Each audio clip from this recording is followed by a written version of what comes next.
Welcome to this extraordinary video. Today, we're going to tell you the story of a man who didn't fight battles, but trained a man who conquered the world. A man who never wore a crown, but shaped kings, emperors, scientists, and thinkers for the next 2,000 years. A man who didn't invent machines, but invented how we think about thinking. This is a life-changing, emotional, and inspiring story of Aristotle, the philosopher who taught Alexander the Great and the mind that built the very foundation of logic, science, politics, ethics, biology, education, and leadership. If you are someone who feels like the world doesn't understand your ideas, wants to learn English by listening to real powerful stories, or dreams of changing the world not with weapons, but with words and wisdom, then this story is for you. This is not just a biography. This is a journey through pain, passion, power, and purpose.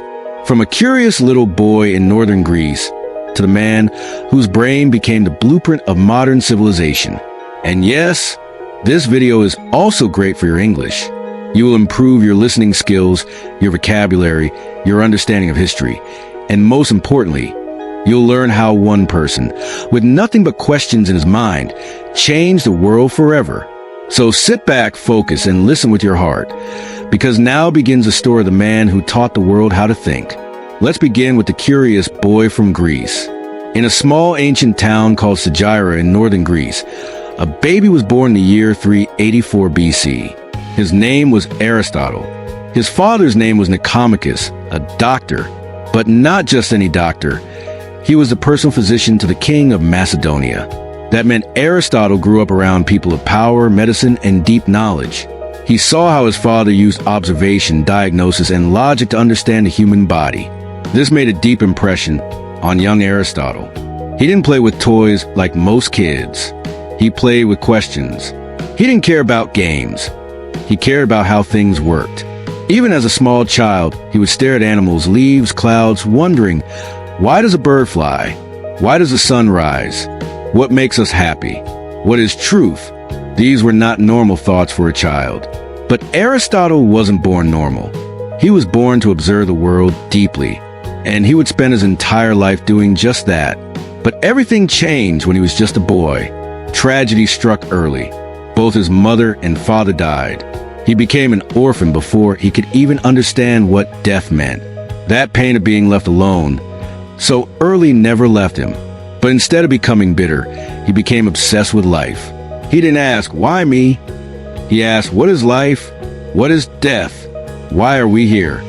His relatives took care of him, and eventually he was sent to Athens, the most famous city of learning in the ancient world. That's where his real journey began.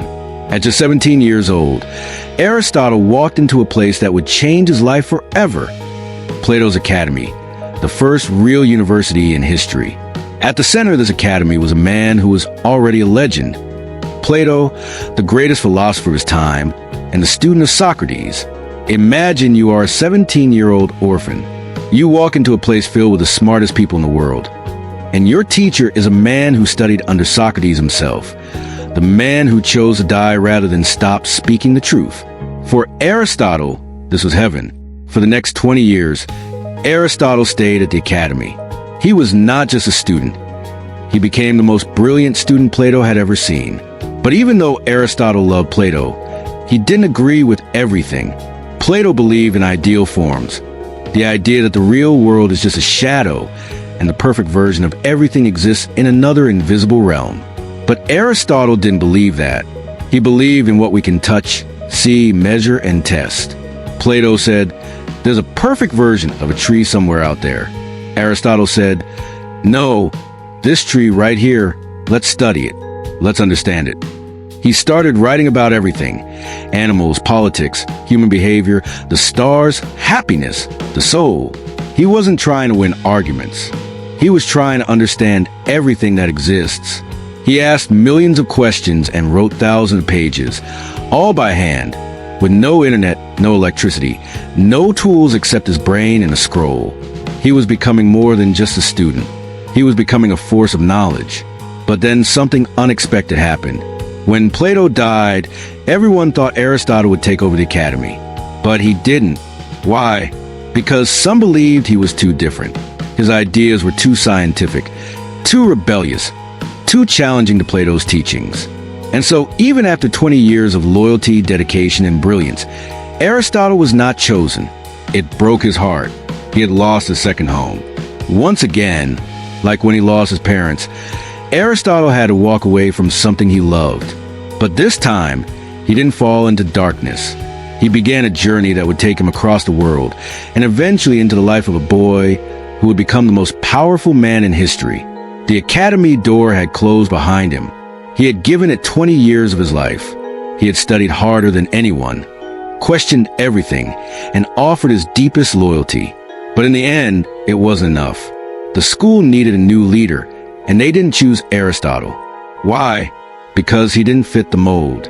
He didn't blindly follow Plato's ideas. He thought differently.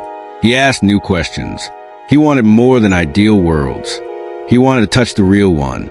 And for that, he was quietly pushed out. Now at the age of 37, Aristotle stood at a crossroads. He was homeless, no job, no city, no position. But his mind was burning with fire. Aristotle didn't complain. He didn't attack the academy or seek revenge. He simply turned toward the unknown. He believed that the academy won't hear my voice, the world will.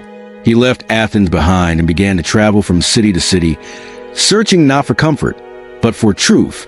He believed every place, every animal, every plant, every person carried a lesson, and he would collect them all. Aristotle's first stop was Assos, a city by the sea in Asia Minor, modern-day Turkey. It was ruled by Hermias, a former student of Plato. Plato and Hermias were wise, forward-thinking men who welcomed philosophers like family.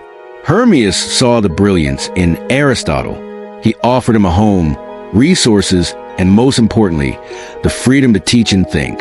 Aristotle began holding lessons under the open sky. He taught not just theory, but real-world thinking, asking students to look, touch, measure, and wonder. It was here that something unexpected happened. Aristotle, the great mind, fell in love. He met Pythias, Hermias' adopted daughter. She was intelligent, thoughtful, and full of questions just like him. They married and later had a daughter, also named Pythias. The philosopher of reason was now also a father and husband. This changed him. He began writing more about ethics, family, and the balance of love and logic. He started asking himself, what is a good life? What makes a human life complete? His heart was full and his mind was expanding. But happiness is rarely safe for long. While Aristotle was building his peaceful world in Assos, the powerful Persian Empire was watching. They saw Hermias as a threat. A Greek leader supporting Greek philosophers was dangerous. The Persians captured Hermias, tortured him, and executed him. Aristotle was devastated. His friend, mentor, and protector was gone. This was a turning point. Aristotle realized something painful. Even wisdom cannot protect you from the cruelty of power. He wrote to him for Hermias, not just in sadness, but in honor. He carried his memory with him wherever he went next. Aristotle moved again, this time to Mytilene, a city on the island of Lesbos. He was older now, wiser, a bit quieter. Surrounded by the sea, something new awakened inside him. He became obsessed with life, not just human life, but all life. He studied fish, birds, insects, mammals. He observed the way they moved, the way they mated, the way they gave birth, the way they died. He dissected animals, drew what he saw, and took endless notes. This was the birth of biology. Not just ideas, but observation, comparison, classification. He discovered patterns, that dolphins breathe air, that octopuses change color, that chicks form inside eggs, that some fish lay thousands of eggs while others give live birth. No one in history had ever studied nature this closely. While others worship gods, Aristotle worshiped reality. He was building the first system of scientific knowledge the world had ever seen. Meanwhile, far away in Macedonia, a powerful king was thinking about Aristotle. His name was Philip II, and he had a son, wild, brilliant, and full of fire. That boy's name was Alexander. Philip wanted his son to learn wisdom before he learned war. So he remembered Aristotle, whose father had once served as royal physician, and who was now the greatest living mind in Greece. Philip sent an invitation. Come to Macedonia. Teach my son. I will give you everything you need. Aristotle accepted. Philip built a special school for Aristotle and Alexander in a quiet place called Mysa, surrounded by nature, trees, flowers, and silence. It wasn't a palace. It wasn't a battlefield. It was a garden of thought. Here, Aristotle taught not only Alexander, but also a group of young Macedonian nobles who would one day rule the empire with him. He taught them logic, philosophy, politics, ethics, literature, history, geography, medicine, rhetoric, and strategy. But most of all, he taught them how to think. He gave Alexander a special copy of the Iliad, the story of the Trojan War, with handwritten notes in the margins. That book became Alexander's Bible during his military campaigns. Alexander was not easy. He was bold, ambitious, and restless.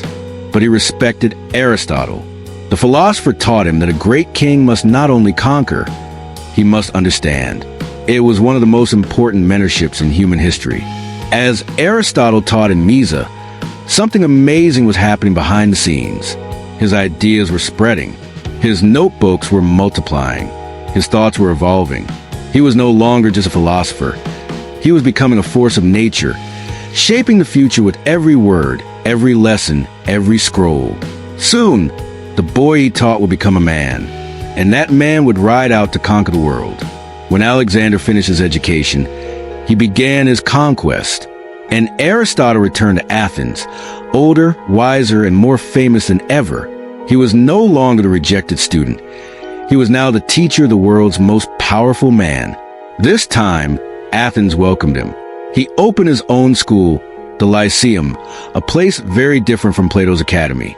Here he walked with his students, spoke while moving, asked endless questions, and taught everything from logic to literature, science to the soul, nature to nations. His students were called peripatetics, those who walk around. In this school, Aristotle didn't just teach. He created an intellectual movement. He began writing everything: politics, ethics, poetics, metaphysics, rhetoric, the soul, the history of animals, and hundreds more works. He wasn't just trying to be clever. He was trying to capture all human knowledge in one lifetime. He believed everything was connected. If we understand one thing deeply, we can understand everything. He created systems, definitions, categories. He said, logic is a tool for truth. Ethics is the path to happiness. Politics is the art of living together. Poetry is the mirror of emotion. Biology is the study of life itself. He believed in balance, in purpose, in observation, in discipline. He asked, what is this thing? What is its purpose? What makes it excellent? That's how he studied everything, from frogs to stars, from kings to plays, from human pain to the meaning of happiness. Where we stand now, Aristotle is in Athens. He has a school, he has students, he has ideas, and he has influence across the world. Thanks to Alexander's growing empire, Aristotle created a structured system to study everything: ethics, politics, biology, psychology, astronomy, economics, drama, logic, education, memory, emotion, dreams, the philosophy of war, the philosophy of friendship, the philosophy of life itself. To him, subjects were never separate. Everything was interconnected. He trained his students to observe the real world, to measure, to analyze, to question everything. They gathered laws from hundreds of city-states to write the first political science encyclopedia. They collected data about animals, diseases, cities, rituals, and plays. Everything was studied, labeled, and discussed. While Plato's philosophy was poetic and mysterious, Aristotle's was sharp, logical, and built for the real world. His writing was not beautiful. In fact, it was often dry and technical, but it was clear, honest, and structured like a blueprint of human knowledge. And that clarity made it endure for more than 2,000 years. But not everyone was happy.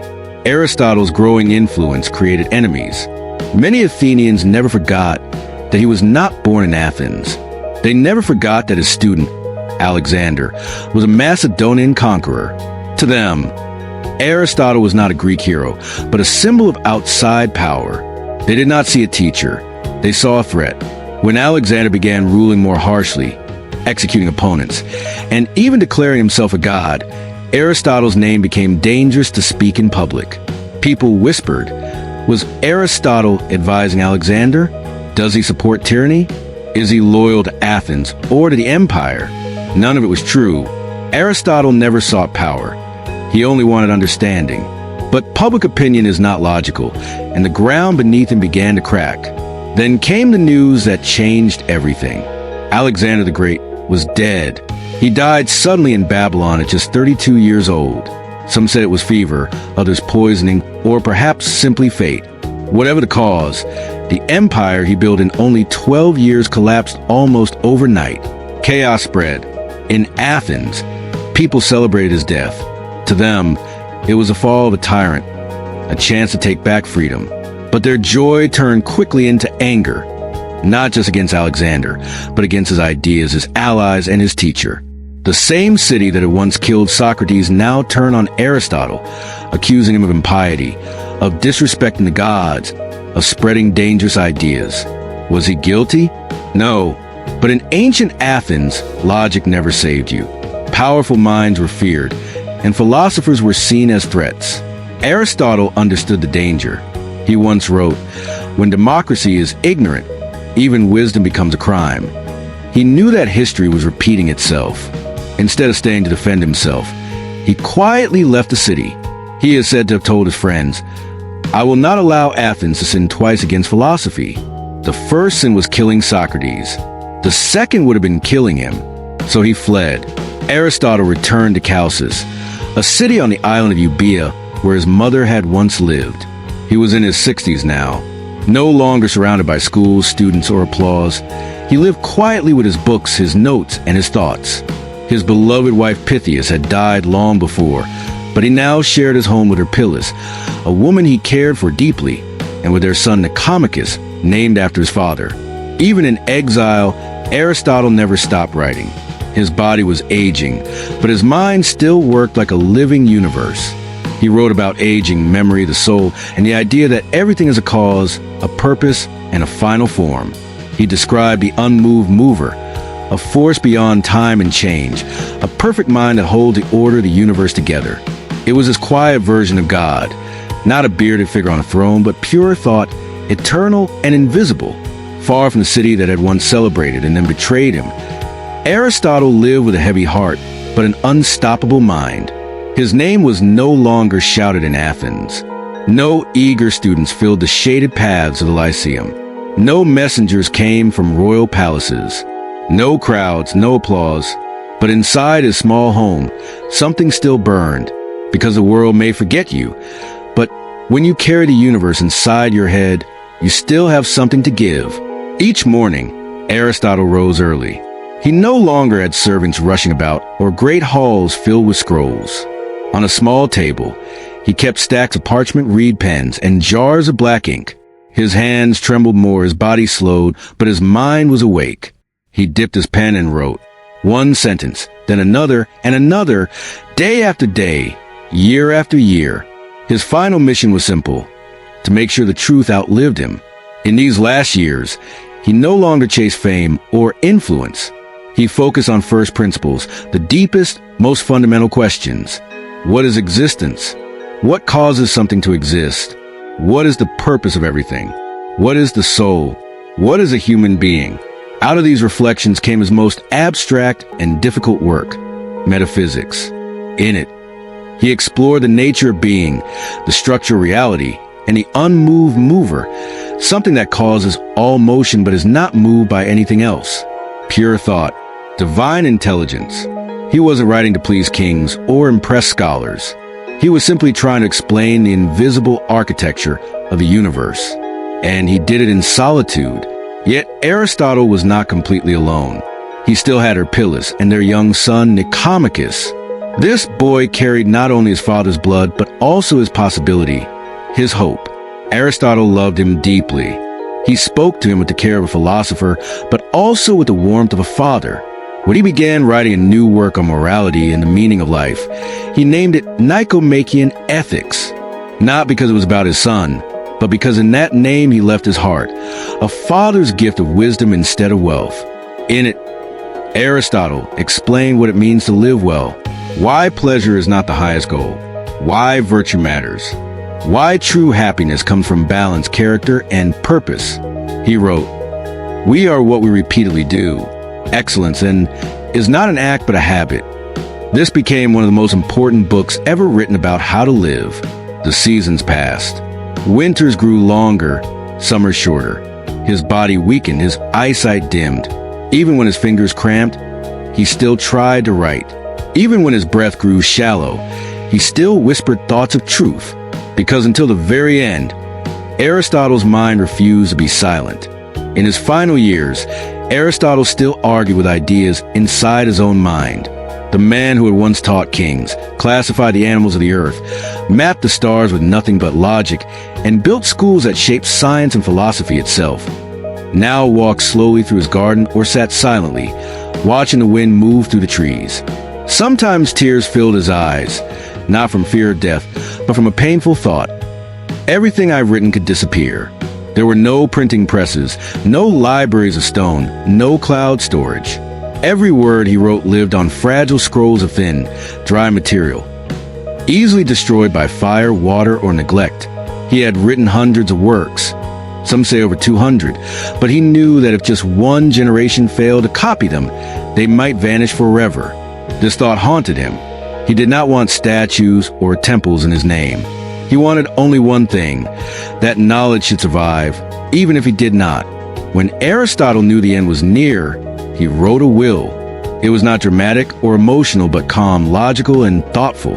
He asked that Erpillus, his companion, be treated with honor and given a home, that Nicomachus, his son, be educated well and cared for, that his servants be freed and granted dignity, that his body be buried beside Pythias, his first wife. No monuments, no grand ceremonies, just a clean ending to a life of deep thought. Aristotle died in 322 BC, 1 year after Alexander. He was around 62 years old. After his death, most of his works were scattered and nearly lost. His students tried to preserve them, but political chaos made the task impossible. For almost 2 centuries, his writings lay hidden in dusty basements, forgotten by the world. Entire generations lived and died without speaking his name. It wasn't until much later, in the Roman era, that his voice returned. In a small village in Asia Minor, in the cellar of a scholar's home, a fragile collection of scrolls sat in silence. Damaged, dusty, their ink fading, they were nearly unreadable. Then a wealthy book collector named Apellicon heard rumors of them. He traveled to the village, paid a fortune, and uncovered what no one thought still existed: the lost works of Aristotle. Though many scrolls were damaged, he brought them back to Athens, and Aristotle's words breathed again. When the Roman general Sulla raided Athens, he seized Apellicon's library and carried the scrolls to Rome. There, a scholar named Andronicus of Rhodes organized and preserved them. He categorized the writings into logic, ethics, politics, science, metaphysics.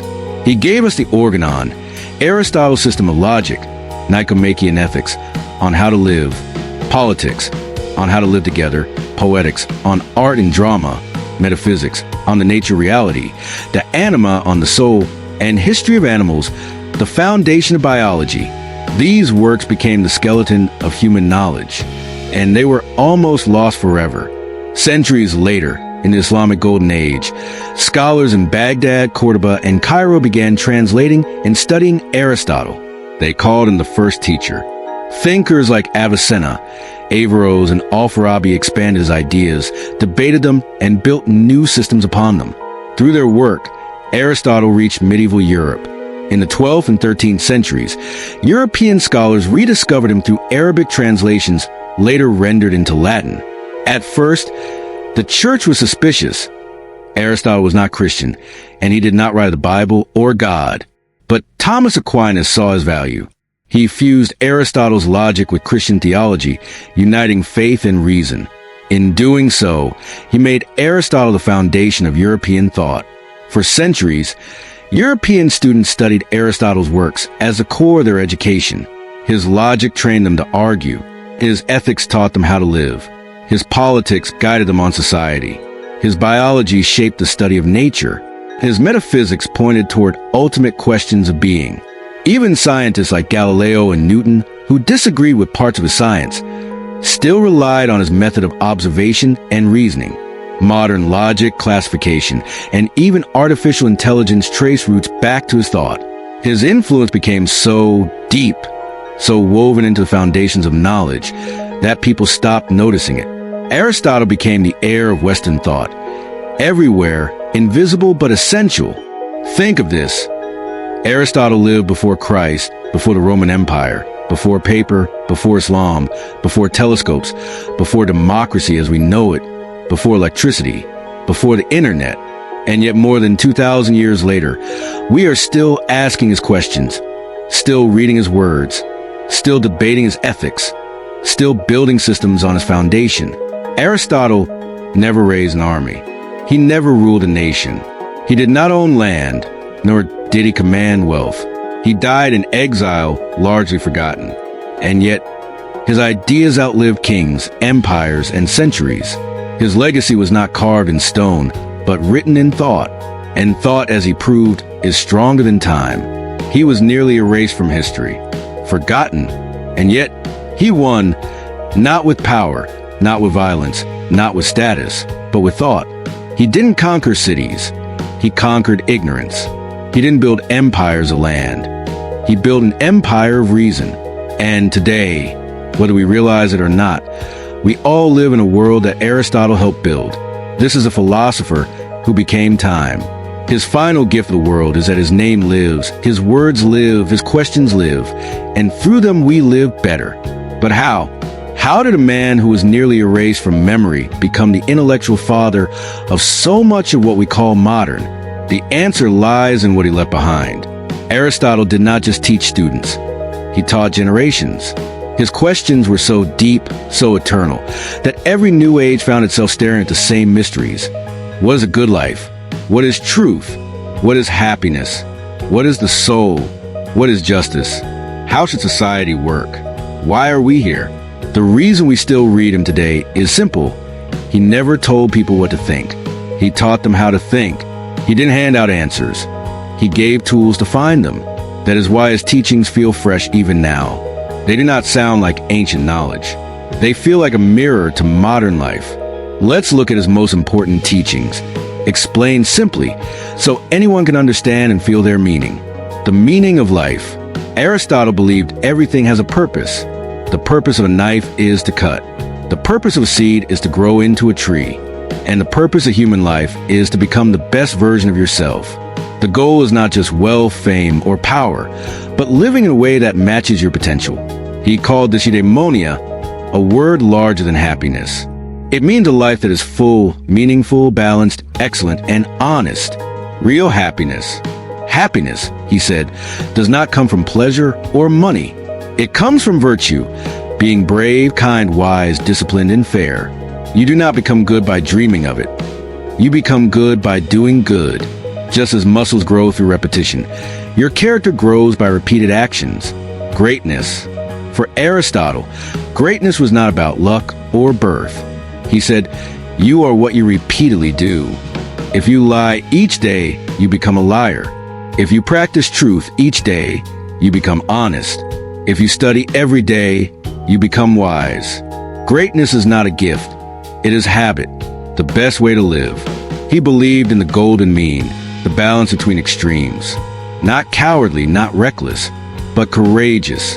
Not lazy, not obsessed, but disciplined. Not silent, not rude, but honest. Balance is the path to peace.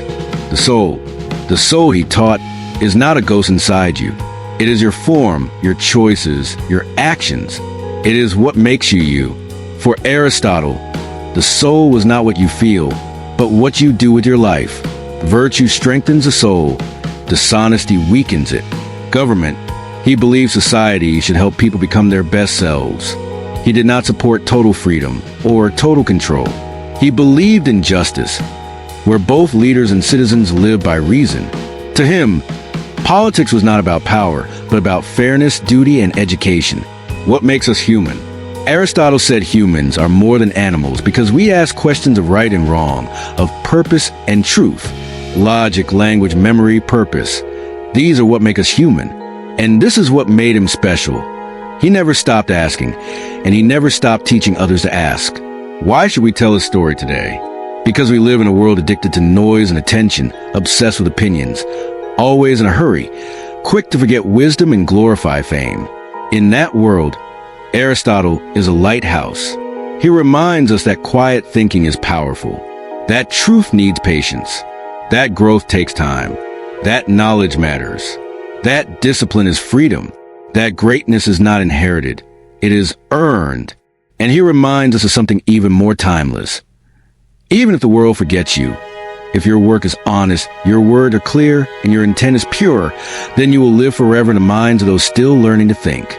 This story is not just about philosopher. It is about you. Every sentence here helps you listen to real English, feel powerful ideas in simple words, practice thinking and speaking better, and grow your fluency through storytelling. You build vocabulary, confidence, and motivation while learning from timeless wisdom. Aristotle never spoke English, but the best way to learn English is by listening to real stories about real people with real meaning. And if you understood this story today, you are already growing. Long ago, a boy looked at the stars and asked, "Why does the world exist? What is my purpose? How should I live? How can I help others?" His name was Aristotle. He never saw airplanes, skyscrapers, satellites, or smartphones. He lived with scrolls and sandals, in silence and exile, yet he shaped our way of thinking. His body turned to dust, but his mind became time-proof. This is not just the end of the story. It is the beginning of a mindset. Ask more questions. Think deeper. Practice virtue. Become better each day. Learn something new each moment. Live with reason, love, balance, and purpose. That is what Aristotle would want for you. It is a legacy of a man who was nearly forgotten, but now teaches the entire world, including you. Now it is your turn. Read, listen, learn, question, grow, speak, change, and one day inspire. If this story touched you, if it taught you something new, if you felt its power, then carry it forward. Keep learning, keep growing, and never stop thinking.